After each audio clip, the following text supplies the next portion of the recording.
Extremely sorry to disappoint.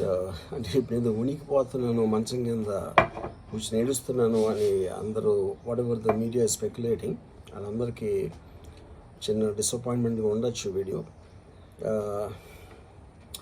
ఇక్కడ point ఏంటంటే, I just want explain the whole concept. ఇప్పుడు నేను ఆల్మోస్ట్ ఒక 1 year బ్యాక్ ఏదో ట్వీట్స్ పెట్టాను అనే ఎలిగేషన్. ఆ ట్వీట్స్ ఎవరో మనోభావాలు దెబ్బతిన్నాయి.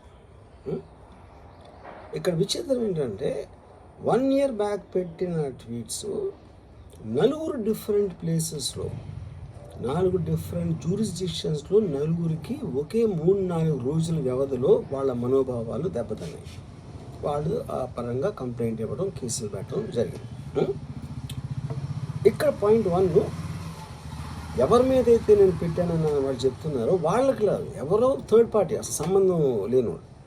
సో ఆ కాంటెక్స్లో అసలు ఈ కేసు ఎలాగా, ఈ సెక్షన్స్ ఎలా వర్తిస్తాయి అనేది అప్పుడు ఆబ్వియస్గా నాకు వచ్చే అనుమానం కానీ, నాకు కానీ నా మనుషులు కానీ, ఇది ఒక పర్సిక్యూషన్ చేయటానికి ఒక పద్ధతి ప్రకారం ఉన్న ఎలవబుల్ లాస్ని వాడుతున్నారా, లేకపోతే ఇప్పుడు వరల్డ్ ఓవర్ ఒక ఫినామినా ఏం జరుగుతుందంటే, పొలిటికల్ పార్టీస్ వాళ్ళు they are weaponizing the systems of the police. అది అమెరికాలో జరుగుతుంది, యూరోప్లో జరుగుతుంది, ఎక్కడ కూడా జరుగుతుంది. యూనో, అప్పుడు నేను ఏ ఒక్క వ్యక్తిని, ఒక పోలీస్ ఆఫీసర్ని కానీ, ఒక పొలిటికల్ పర్సన్ కానీ నేను బ్లేమ్ చేయట్లా. I think it happens in certain ఒక ఏమంటారు దాన్ని, ఒక వే. అది అందరూ కూడా ఎంతో కొంత అది చేయటానికి టెంప్టేషన్ ఉండొచ్చు. But eventually there is the law of the land which will take the final call. So అది that I completely agree, believe in that and I abide by that as a citizen.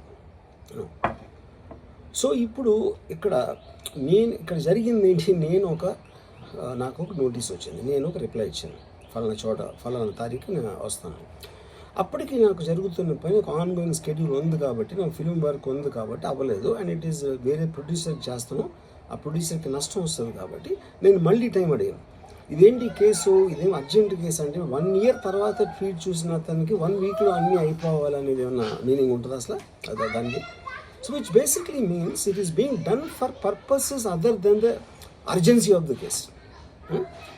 ఇప్పుడు urgency of the case అంటే, మీరు మర్డర్లు గీడర్లు ఇన్ని జరిగి సంవత్సరాలు తీసుకుని